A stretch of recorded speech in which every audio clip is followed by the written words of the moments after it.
Hello and welcome to my talk about what to say when someone is grieving.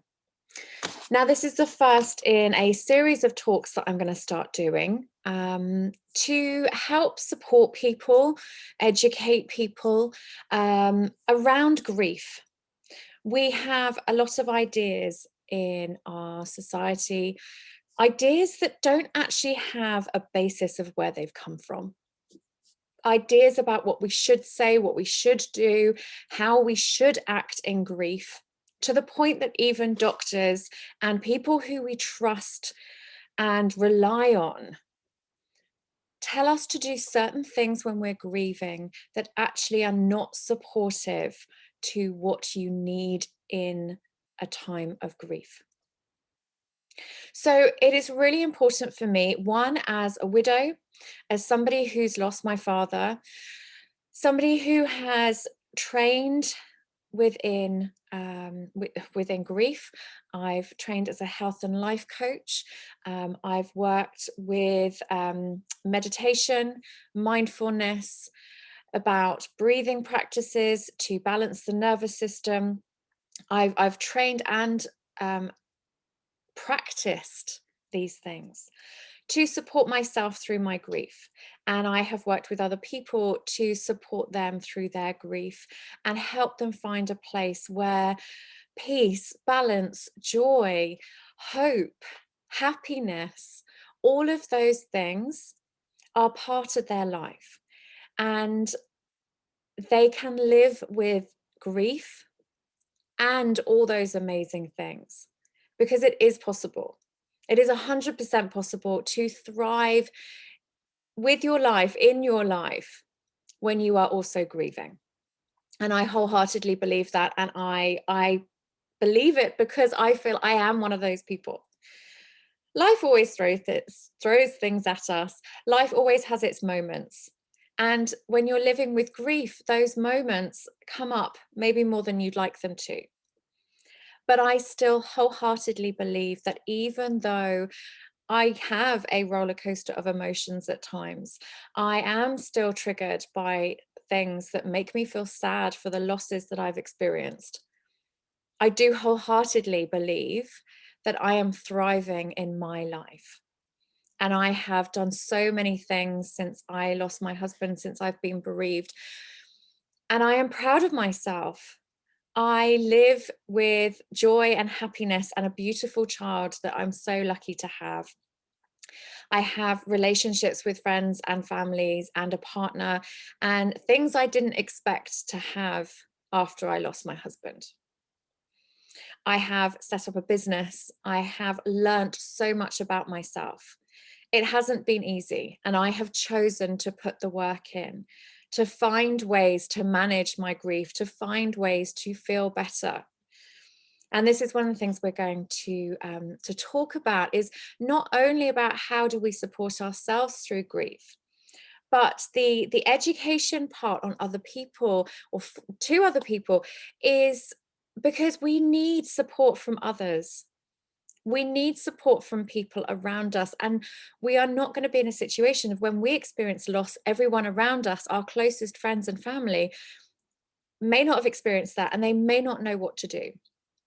So educating people to help them to help grievers, and also to help themselves if they ever experience loss and bereavement and grief, because unfortunately it's not something we can get away from. So that is what these talks are about. They're going to be a weekly thing that I talk honestly about my experiences, about what I've been through, and the things that I've picked up along the way from both myself and my clients, of what has helped them the most. So I am Becca Worthington, and I am here to support you through your grief journey. Please reach out to anybody that would like to have some support, would like to know more about how to support people grieving, and let them know about these talks. You can find me on Facebook. You can find me on Meetup. I'm under Becca Worthington.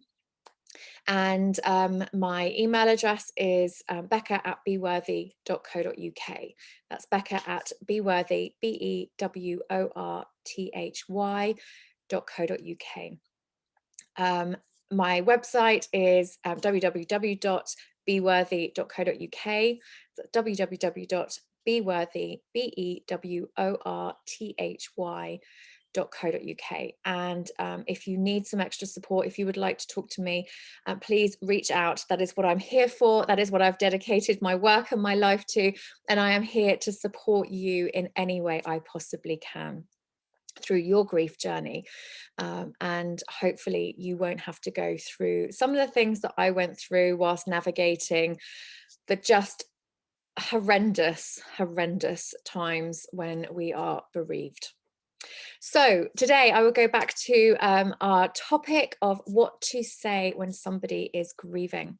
Now I have got my notes. I've done this talk a few times, but not online. So yeah, new experiences.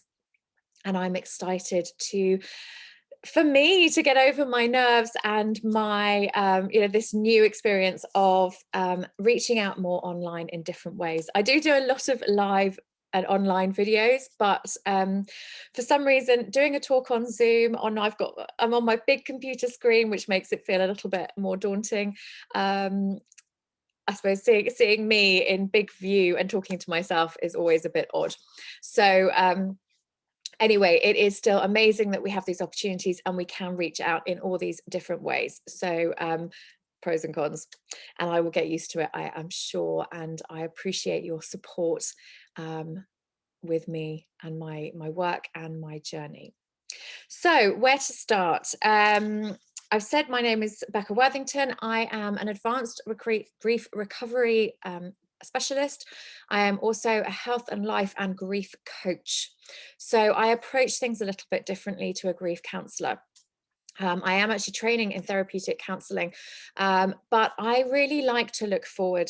One of the things that has supported me through my grief is to look forward, to choose to want to honour myself, my husband, and my child by looking forward to finding a life of happiness, to working towards that life and giving my son as much as I possibly can as a single parent, but give him what my husband Chris and I wanted to give him as the team of two. Now I can't do all of that, and that in itself has been something to accept, but what I could do and what I could make the choice to do was actually to honor myself, to look after myself, to heal, to manage to cope and live with grief in the best possible way, to thrive in my life and be there for him. So that is what I've tried to do. That is a big part of my drive to heal after grief and live fully and really thrive in my life. So that's sort of where I've come from. And I suppose we start with what is grief. What is grief? It is a very normal, natural reaction to a loss, but to a change in our norm. It doesn't have to be a bereavement of a person or a pet. Grief comes with change. Change creates loss. Even positive changes create loss. You're moving away from one thing to something else. Even if the thing you're moving towards is really positive and you can't wait and it's so exciting, you are still leaving behind a little part of your life. You're changing a part of your life. And it is really important that we don't dismiss our emotions and our feelings of grief, because the event, the change that's happening is not a bereavement, because ultimately grief will just accumulate and it will negatively accumulate. And if we've got this sort of culmination of negative emotional grief going on that we don't deal with, and it just sits within us, that is going to come out at some point, and it will come out in a really, potentially in a really negative way towards the wrong person, Maybe it comes out in anger. Maybe it comes out in physical pain. Maybe it's actually a bigger disruption for ourselves than other people. Um, it can cause depression. It can cause anxiety. There's so many things that can happen if we don't manage, support, heal from our negative emotional experiences. Just because we can't see it doesn't mean it's not there, and doesn't mean that we don't need to deal with it and support ourselves. Um, so when it comes to grief can come from anything. It can come from financial losses. It can come from house moves. It can come from pet loss. It can come from loss of limbs. At the moment, we are going through huge changes with loss of our norm, and we may be going back to what our norm potentially was, but it's going to be different. It's another change, and it's a change to something new that we are potentially expecting to be our old normal. It's not going to be our old normal. We are never going to go back to what we had. We are going to be living in a new way of life, a new way of being. And that's okay. And it's okay to be afraid of that. It's okay to be nervous about it. It's okay to be scared. It's okay to be excited and happy and want that change. Um, it's okay to be anxious. The thing that's not okay is if we don't accept and acknowledge what we are going through as an individual. And this is where it's really important with what we say and what we do to support ourselves and other people, because our grief, our feelings, our emotions, whatever it is, not necessarily around grief, they are ours as an individual. So everybody's experience will be different, because everybody's relationship with everything and everyone is different. So probably one that's easiest to explain with that is that when we have a pet, we we have this relationship with our pet, and say your pet dies, you've got a pet dog, and the dog dies. Quite often, people dismiss the relationship of a human and a pet because it's a pet. I've heard that a lot. And I have two dogs, and my dogs are my babies.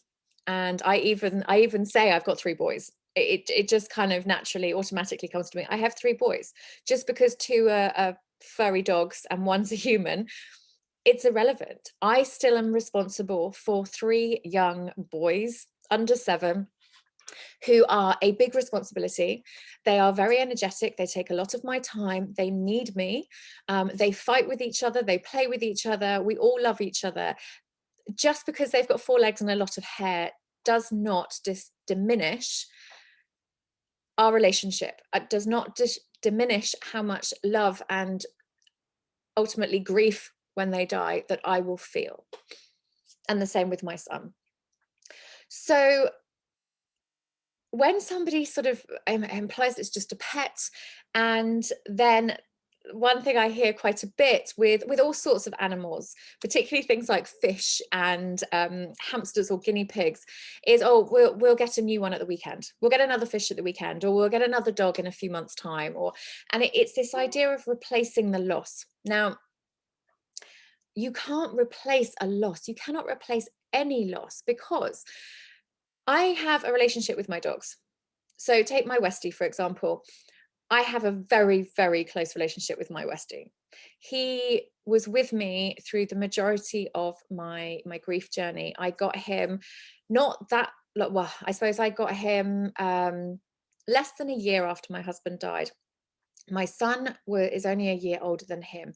And ultimately, my dog was there with me more than my son was. You know, my son was he was 1 when we got the Westie, who was in fact, there's only about 6 months between them. So my son was 1 and my Westie was close to 6 months old. My Westie was the one who stayed up at night with me when I was feeling at my worst. He was the one who snuggled up with me on the sofa and let me cry with him. He was present. He was with me. He he felt like my rock. He waited for me at the bottom of the stairs for when I put my son to bed, and he didn't leave my side. In fact, he wouldn't let me not have him by my side. Every single night, it literally, he wouldn't even give me a chance to go and get a drink after I'd come downstairs. It was literally, he'd start barking at me and was like, no, no, come and sit with me, come and sit with me. And he was there for me through most of my grieving journey so far.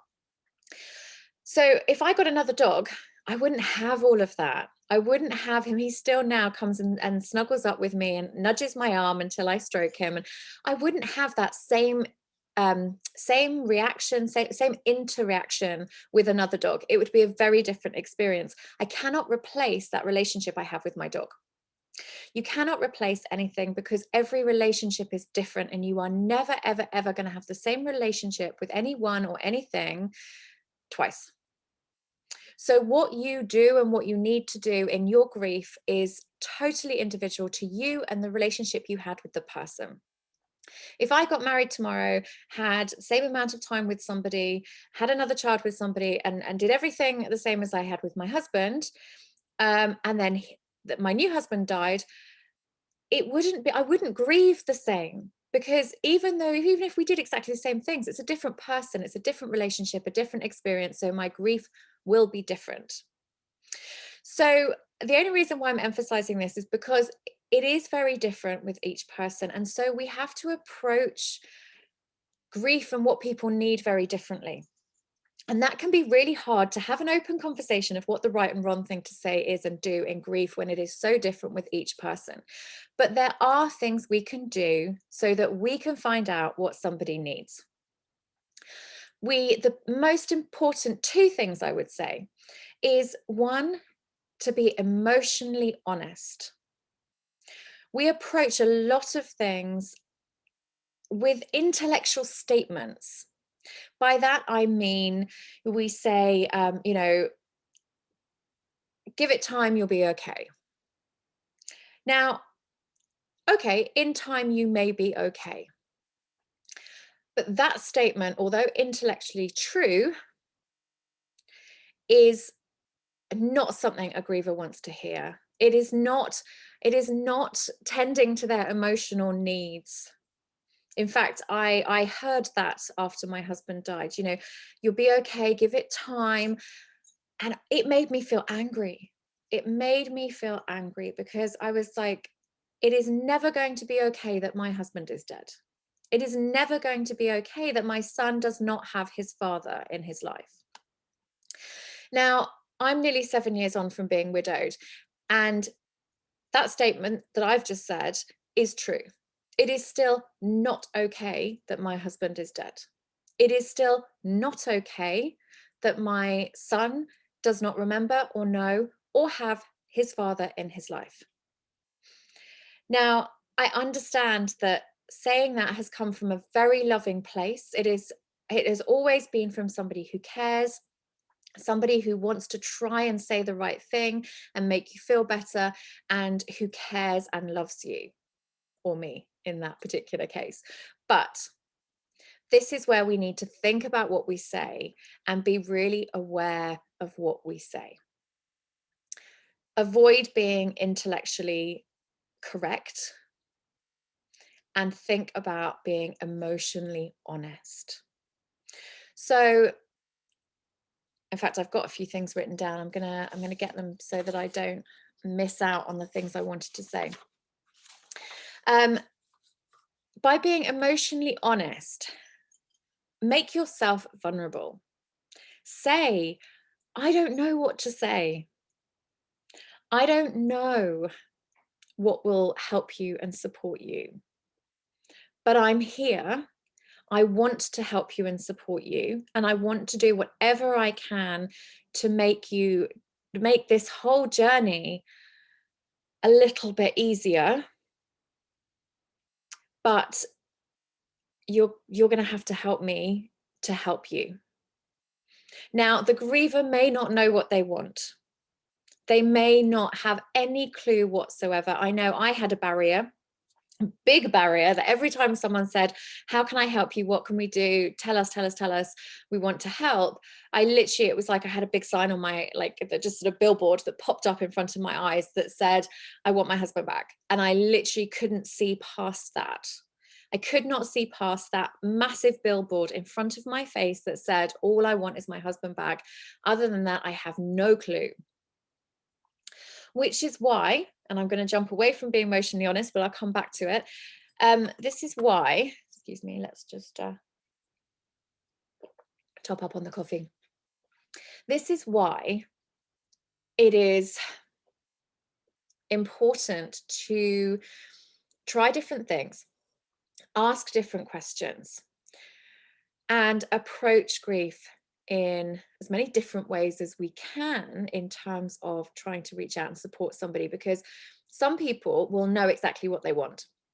Some people you will who are grieving, you will ask them, how can I help you? And they will say, could you call up the government office and ask them for figure out what the widow's pension is, or find out what my options are, where can I get support, could you ring the doctor, and I want some antidepressants, I want some sleeping pills, because I know I certainly couldn't sleep at all, but also couldn't have anything like that because I had a very, very small child.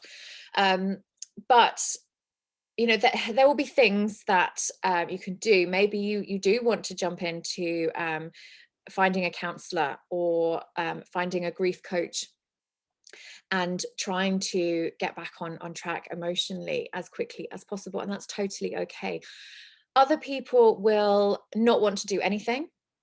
They will not want you to touch anything, not want you to move anything in their house. Everything will be very sacred. It also depends on who they've lost.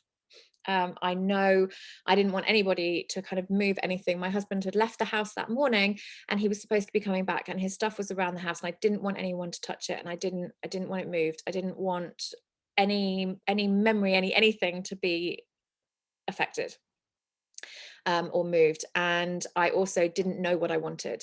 I kept on hearing people asking, and I literally felt like I was being thrown against a brick wall every time someone asked and I didn't know. And the things that helped me in that situation was somebody else in my family who had experienced the really tragic loss of their son. They cooked me meals. They put food in the Chinese takeaway containers, and they'd frozen it, they'd done whatever, and they'd written all the instructions on the top of the packet of what it was, whether it needed to be frozen in the fridge, the date it was cooked, what I needed, instructions of what I needed to do to if I wanted to heat it up or cook it or whatever it was. So I didn't have to think about it. And for me, that was great because I actually stopped eating, but I had a child to sort out and feed and whatever, but he wasn't even weaning at that stage.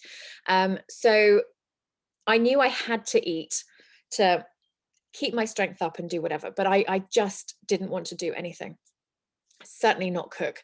So actually to have things ready made and easy for me was great. But I also know somebody who did not want people to cook food for them. They had a couple of children that they were trying to support, and that was the thing they could do. That was the thing they could have control over and do for their family and keep that up. This is where I say it's really important to ask.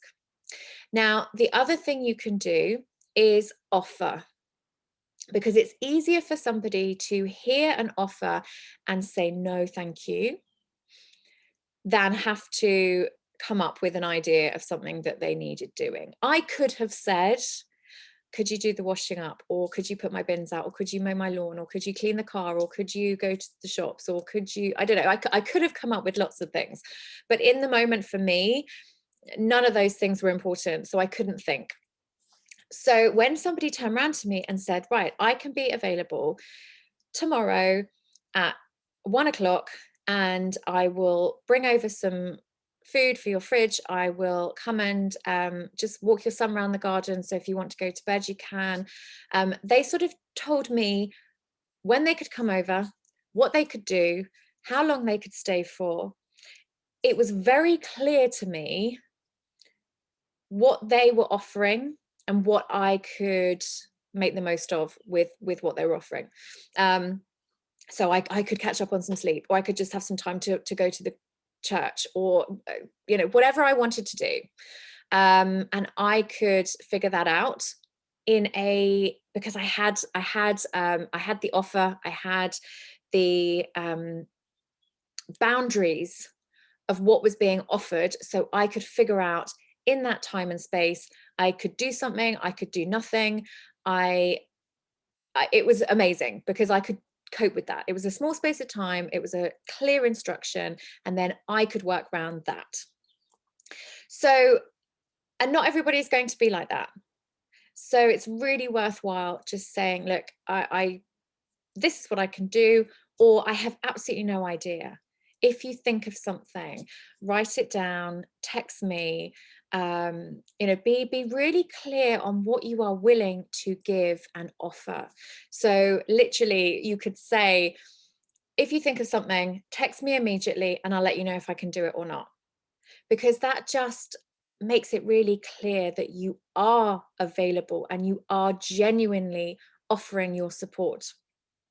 I certainly was in a situation where people said, oh, let me know what you want, how I can help, etc. And I would, and then they'd be like, oh, I can't do that. And then I wouldn't ask again. And then something would come up and I'd really need the help. And I was like, I don't know who to ask because I'm not sure who actually wants to do it or help. And I know even if the person who couldn't help in the moment, it was just in the moment, my head was going, oh, maybe I'm a burden, maybe it's too much. And then I was overthinking. So grief and emotions and thoughts and feelings are complicated. They are very, very complicated. So if you want to support someone, make it simple, make it clear, put the boundaries in place of where you are, that you have no idea, but you want to help. Text, here's a notepad, write something down, and next time I come over on such and such a day, I can go through and see which ones I can help you with. Or I will bring round food, I will do this, I would do that. It's in the freezer, so if you don't want to eat it, you don't have to. It's really clear, really, really clear. And again, ask, and maybe keep asking. If the griever doesn't know what they want, keep asking. You can never ask too many times. Apart from anything, a lot of what you say to a griever, they probably won't take in. Again, it's different at different stages. Some people will be grieving before they've actually lost somebody. If there's anticipatory death where someone's been diagnosed and people start grieving before a death has happened. Sometimes that person doesn't even die with whatever they've been diagnosed with. Sometimes they've been told they have 6 months and they have 6 years or even longer. But it can be, anticipatory death can be very hard because it's not always acknowledged or understood. It's not something that we are always used to dealing with. And certainly people who haven't experienced grief may find anticipatory death quite hard to understand. And that's totally okay. But it's another reason to just keep asking, keep putting yourself out there. Ask what's happening and what's going on. A griever is never going to be more hurt or more upset by you asking about somebody's illness or their death or the situation. They're never going to be more hurt than they already feel and felt when the person died with the new asking. So don't be afraid to talk.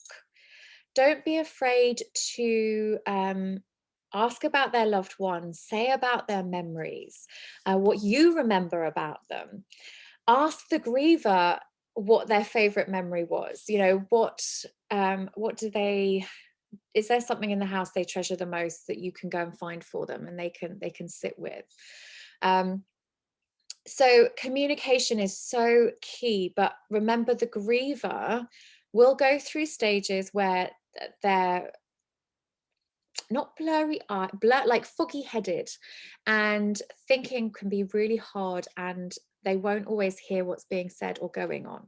I know that, with all the legal stuff I had to do, a lot of it I didn't actually remember months down the line, and I had to, thankfully, I know my mum was supporting me as well, and she was writing lots of things down, and there were notes and all that kind of stuff, which was really helpful, because actually I didn't remember a huge amount, so especially when it came to like a year down the line, and I had to start really being on top of those boring maintenance things with the house and the car and all sorts of things. And I wasn't sure what I had done or hadn't done, or what I had to change addresses on, or who I'd notified about my husband's death, or all that sort of thing.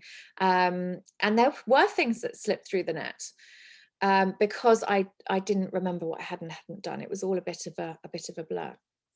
So be really honest and open about where you're at as the person supporting a griever, and what you can and can't do. Put your boundaries in place, because it's helpful. I think people hear the term, about putting your boundaries in place, and they sometimes think, well, that sounds quite harsh, and I'm here to do anything. But you're leaving that so open for the griever that they have to start thinking and figuring out what they need, and all of that. And actually, if you put your boundaries in place and you tell people what you can do, when you're available, what you're willing to do, or like I say, ask them to write down all the things that they need help with during the week, and then when you come back, you can pick and choose what you do. Because grievers would just be grateful for the support and the help. They're not going to go through and go, why have you done this? Not this. So yes, just open, honest, and have those boundaries in place. So the next thing I want to mention, and we will jump around a bit, because there will be things that I will think of that will explain more about being emotionally honest and not making intellectual statements, and they will sort of come up during this talk, of which I should keep an eye on the time. Crikey, we're already halfway through.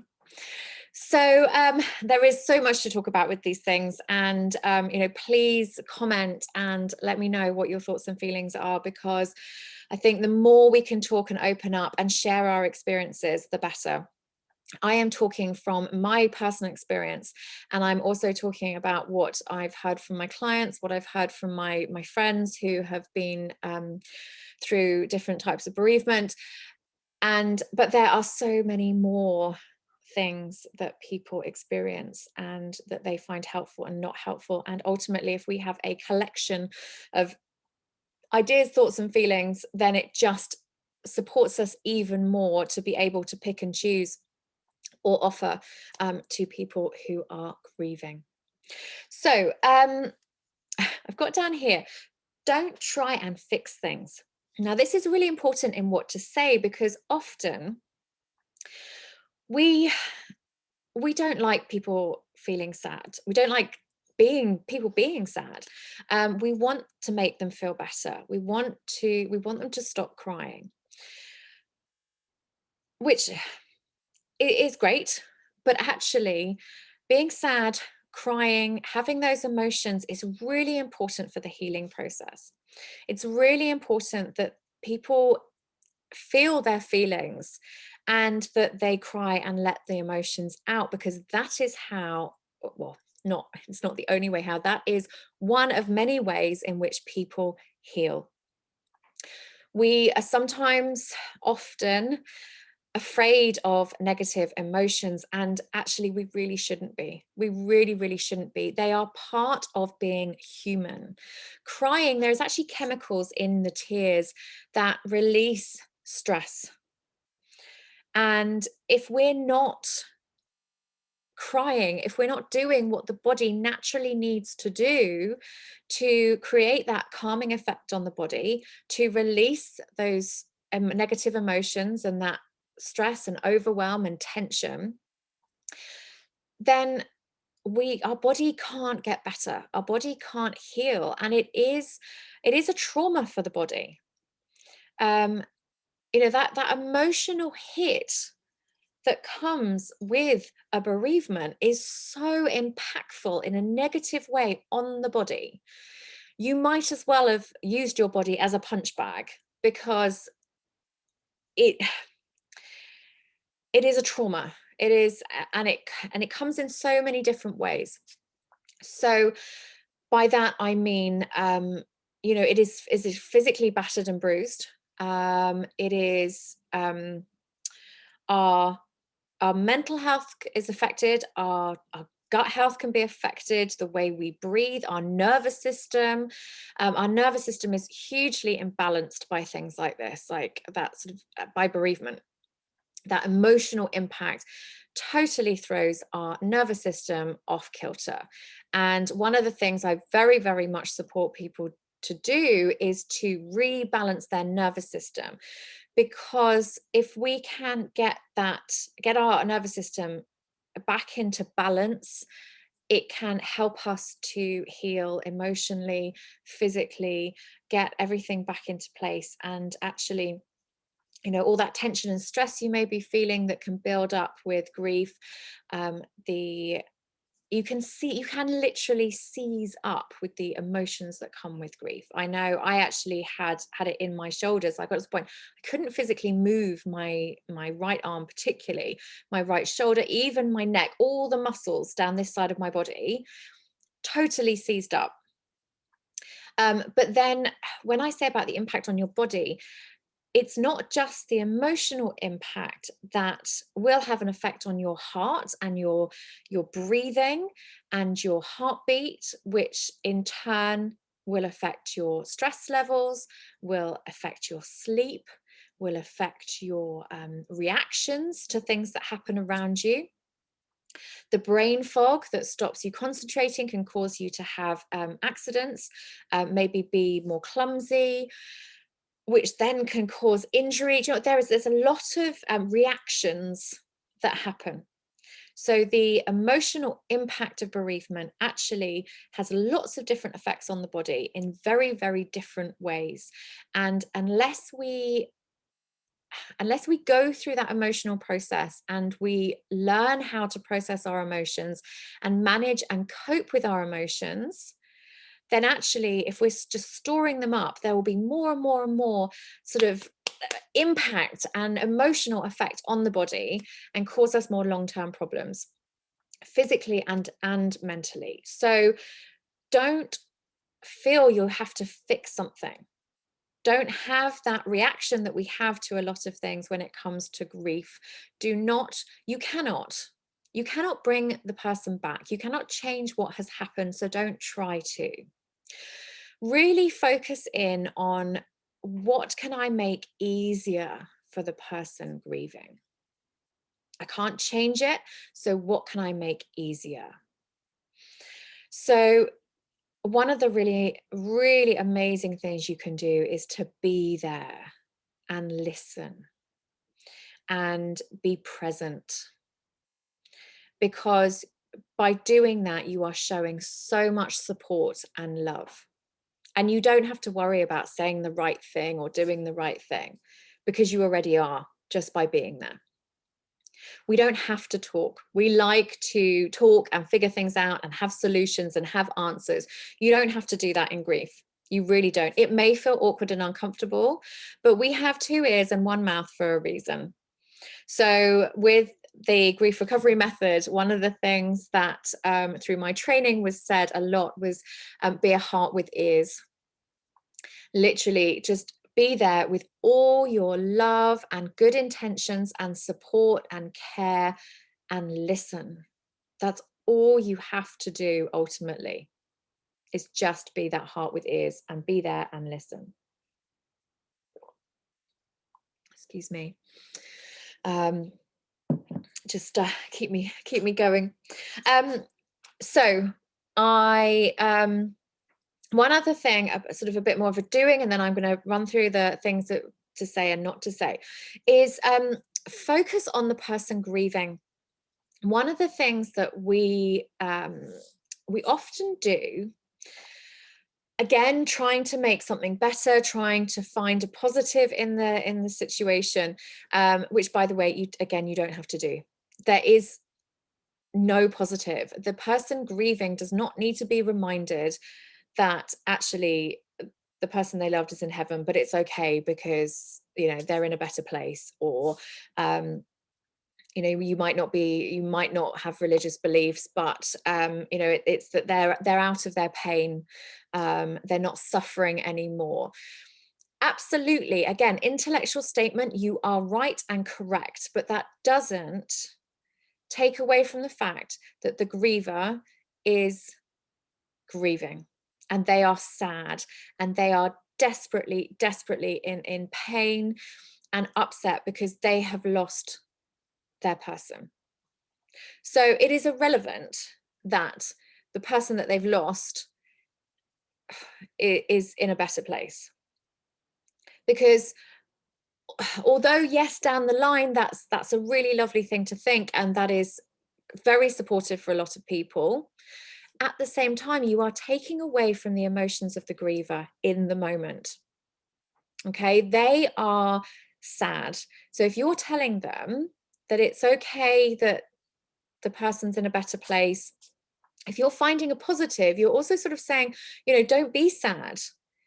But that is the emotion they're having at the time, and they're already having that emotion, and that emotion is totally okay. But by saying, don't be sad, they're in a better place, or trying to find those positives, one, it's not normally wanted, particularly in the early stages of grief.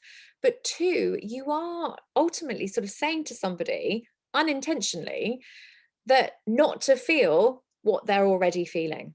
We say this to children as well, actually. We're sort of, oh, don't cry. If they hurt themselves, don't cry. We should be saying, absolutely cry. Of course you're upset and hurt, because they're already in that place. They're already feeling that emotion. And whatever they are feeling is totally okay and is right for them in the moment. So again, just language. And this is where often it is as important. It is sometimes more important to just be there and not try and tell them what they should or shouldn't be doing in the moment, because it's not going to change anything. And actually, how they are grieving is totally okay. There is no right or wrong way to grieve. So some of the things I've got here not to say, and actually the first one on the list is don't cry, don't be sad, because you are telling somebody not to feel an emotion they're already feeling, and that diminishes what they're feeling. It can cause isolation as well. If you are telling people not to feel certain things, they can make them feel like they're doing something wrong, make them feel like they're grieving wrong, which is really, really detrimental to the grieving process. I actually had a doctor tell me that I would go through certain stages of grief, and the way they talked about it was like there was a very definite process and way to grieve. I then ended up in a lot of extra turmoil and beating myself up because I felt like I was grieving wrongly, and that was so detrimental to my healing process and my journey. And it took me even longer to heal because I was also struggling with thinking I was doing it wrong. I was trying to grieve in a certain way, and I was going against what my body needed to do and what I emotionally needed to do. So if someone's crying, you're not sure, just say, it's okay to cry. Do you want a hug at the same time? Obviously, if you're in bubbles and things at the moment with lockdown, although hopefully that will change sooner rather than later. But reach out to them and tell them that it's okay to cry, it's okay to feel, it's okay to do whatever they are doing in that moment. Reassure them that what they are feeling and what they are doing is totally okay. And don't sort of say, do you want to be on your own? Yes, some people will be, but actually the way the human body works is it needs to be around people. It needs that comfort. It needs that physical touch. Physical touch actually calms the body and helps the nervous system to rebalance. Now, you can hug yourself. And again, that's something that we encourage, especially if I'm with clients online, is to actually, have that physical touch with yourself, because even your own skin on skin will give your body that same reaction as if someone is hugging you. So encourage the emotions and support them with what they are feeling in the moment. Try not to do the sort of replace the losses of you can get married again, you could have another baby, there's plenty more fish in the sea, you could get another pet at the weekend. Avoid replacing the losses, because it does, although it's sort of maybe filling a gap, that gap that has been created still needs to be healed. So replacing the loss doesn't actually work, because you're not, it's never, if you think of a jigsaw puzzle and you lose a piece of the jigsaw puzzle and you're kind of like, oh well, I'll just get another piece off another jigsaw that's missing bits and I'll put it in there, it's not going to fit in the same way as the original jigsaw piece. It is never going to be an exact fit. There's always going to be gaps and holes. So trying to replace it with something else doesn't work.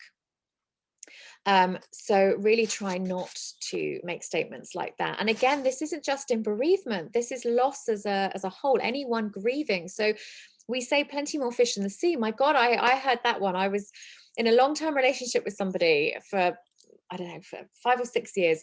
And somebody said to me, I actually got a card saying, there's plenty more fish in the sea, you'll be fine, you'll be fine. And I was just like, no, no, I don't want to hear that right now. I won't be fine right now. Right now, I am not fine. Down the line, I will be.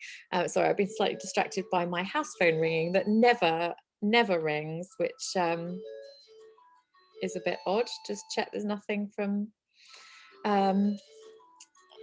my son's camp. But anyway. So avoid replacing the loss statements. Now, there are other ones here of sort of saying, oh, they need space, or do you need to be alone? Again, unless they specifically ask to be on their own, which often when people request to be on their own, it's quite often not because they actually want to be on their own. It may be because that's the way they've been brought up. That's how their sort of beliefs are, that they don't want to be a burden. They kind of embarrassed of showing their emotions in front of people. So with things like that, obviously respect people's needs and wishes, totally. But just be conscious of the fact that actually they might be saying that they want to be on their own, but actually just need a mixture. Maybe they don't want to be on their own for too long. Maybe just check in on them again. Find that balance. So respecting their wishes, but still, it's not that never believe a griever, but I certainly had times where I felt like I was a burden and I needed somebody desperately, but I didn't want to be that burden. So I'd say, no, I was fine. And actually all I wanted is somebody to check in on me, but I'd also told them I was fine. So it's a bit confusing sometimes, and it can be quite full on. So other things that I really try to avoid saying is, I know how you feel. Because you don't know how someone will feel. So I've got friends who were widowed, same time as me, with very, very young children like I was. In fact, our husbands were in very similar accidents.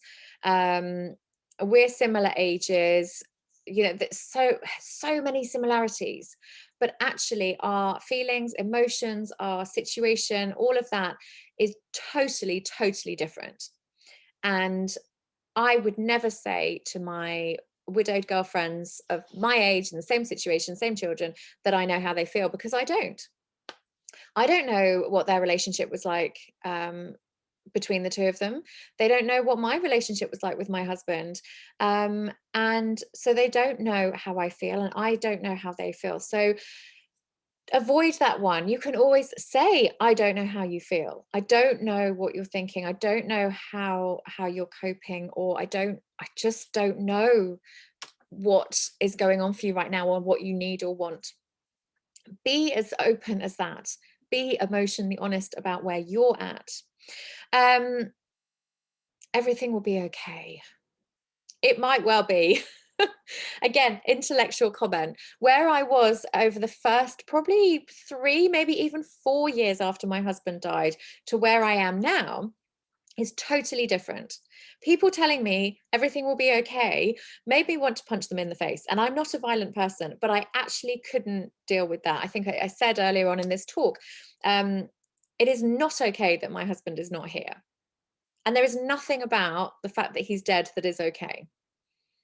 Good things may have happened since then. My life has taken a very different path, that I absolutely love my work. I love my job. I love the fact I can support other people grieving. And I love my program and I love sharing it with people and supporting people. But that doesn't mean that it's okay my husband's dead.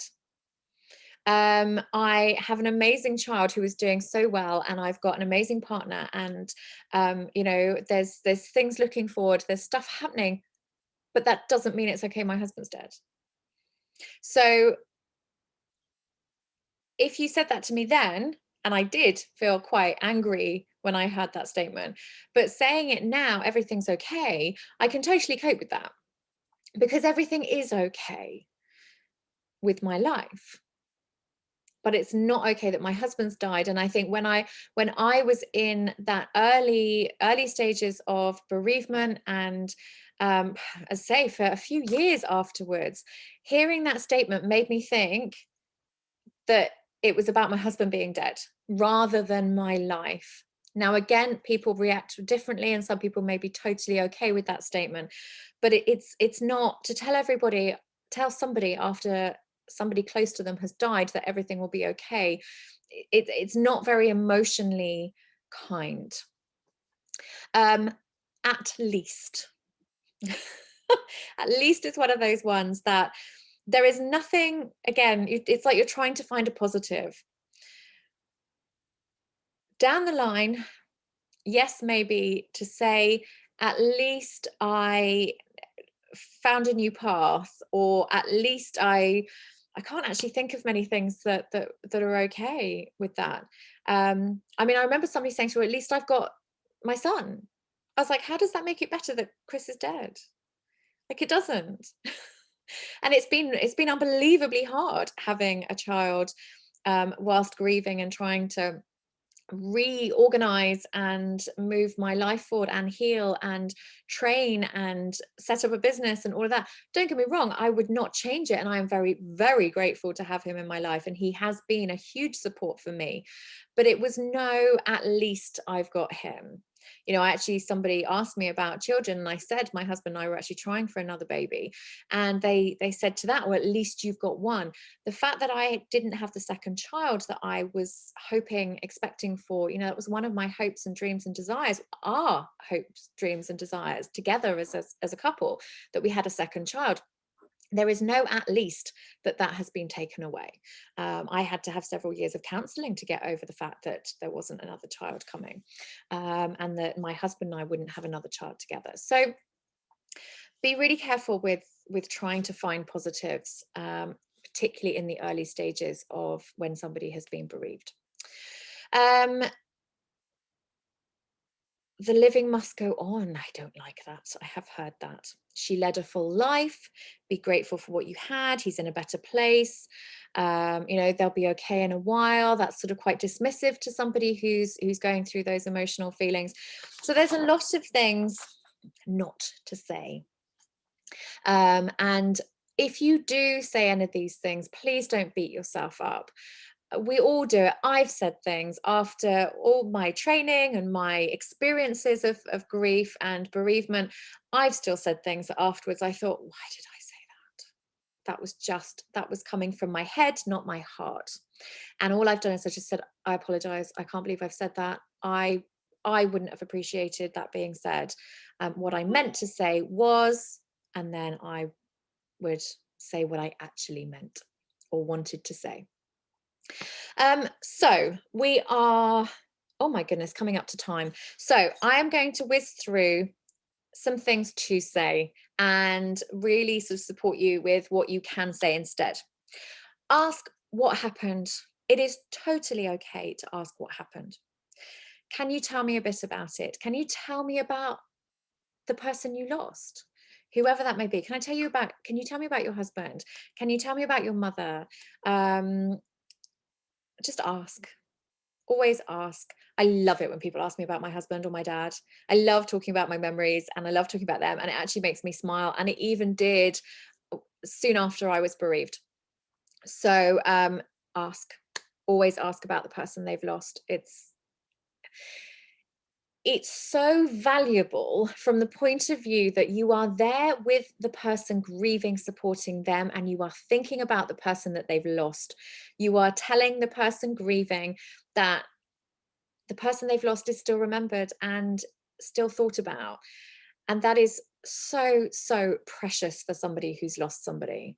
So precious. Like, I literally, people who ask me about my husband, it's like I just want to, they become like a little gem in my life. Um, so another one, I can't imagine how painful, devastating, heartbreaking this is for you. I'm so sorry things are so tough right now. Would you like to talk? How are you right now? This is a really important one because actually it was quite full on and mind blowing when somebody would say, "How are you?" Because I didn't always want to be saying how sad and miserable I was, but I also sometimes needed to talk about it.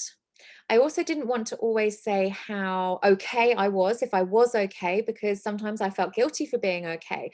Sometimes I had only just been okay, and 5 minutes ago I'd been bawling my eyes out. And emotions are so all over the place. And sometimes someone can be okay, but want to talk about not being okay. Sometimes they're not okay, but don't want to be in that moment. So to actually acknowledge the how are you right now,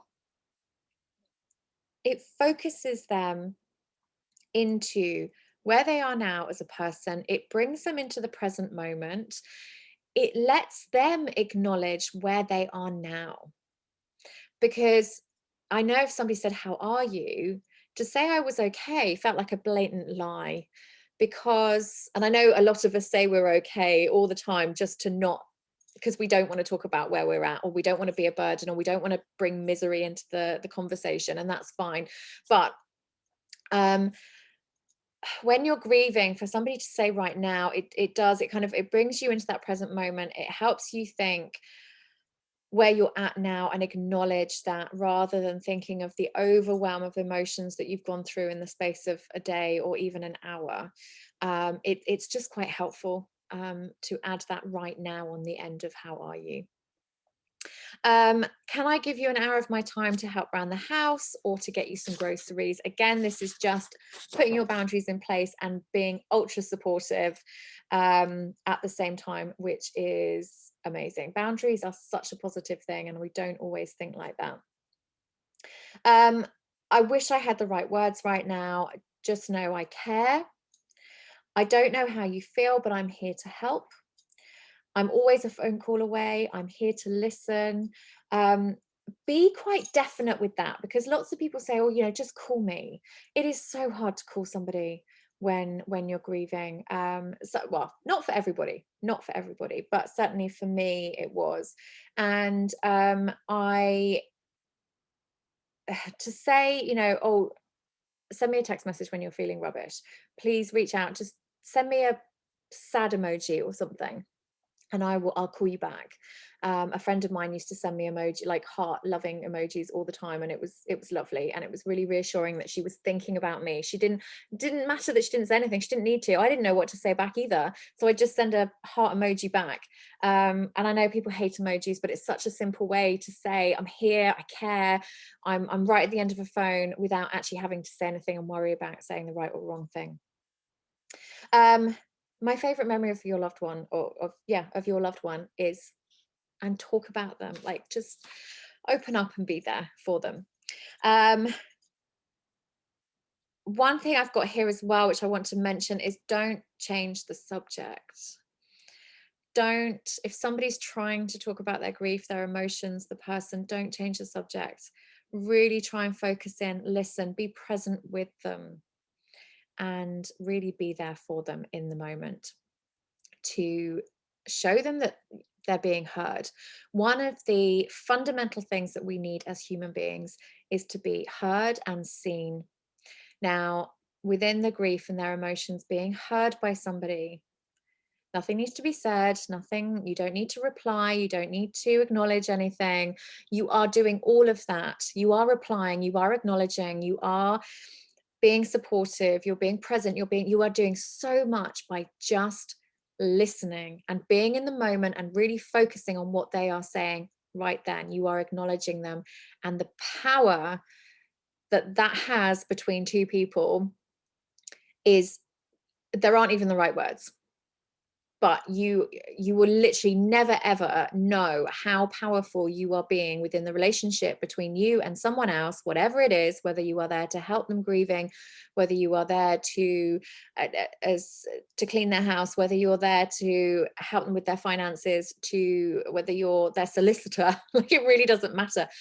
To listen and acknowledge somebody by just paying attention is phenomenal. It's totally phenomenal. So be that heart with ears, listen and be present, and don't feel that you have to say anything or fix anything. Be emotionally honest, and that is just the most amazing way you can give them your love. So I really hope this has helped. I've talked for, I have gone over the hour, just only just. I do like to talk, but I appreciate you watching, and please reach out if you have any questions. If you have any experiences that you want to share, please reach out and let me know. I am going to be putting an ebook in my Facebook group, and also I've started an Etsy page to sell bits and pieces on there, and I will also put it on my website for this ebook of things to say and what not to say, so that you've just got a little bit more information to support you helping people grieving and to be there for them. And one thing I really feel is important to say for anybody who is watching this because you want to support grievers, grievers, I don't like that word, people grieving, is thank you, because it is so helpful to people who are grieving to know that there is somebody who, even if they don't get what they're going through or they haven't experienced grief themselves, that they have learned how to be supportive and really effectively be there for somebody else, and not just say the things that we think is socially acceptable to say in grief, because a lot of those things are detrimental to people healing. So thank you so much for wanting to support other people and learn about what is helpful to say and what's not so helpful to say, and how to approach grief. You are amazing, and thank you for that. As somebody who still grieves my husband and my father, I have so much love for the fact that you want to learn. So thank you. Now, I please jump in my Facebook group for support. Check out my website, www.beworthy.co.uk, and I am here to support anybody who is grieving, anybody who needs to who wants to offload, anybody who wants to look forward and is trying to figure out life after loss. I am here, and I would be honored if I can help you on your grief journey. So lots of love. Thank you very much for listening, and I will see you very soon.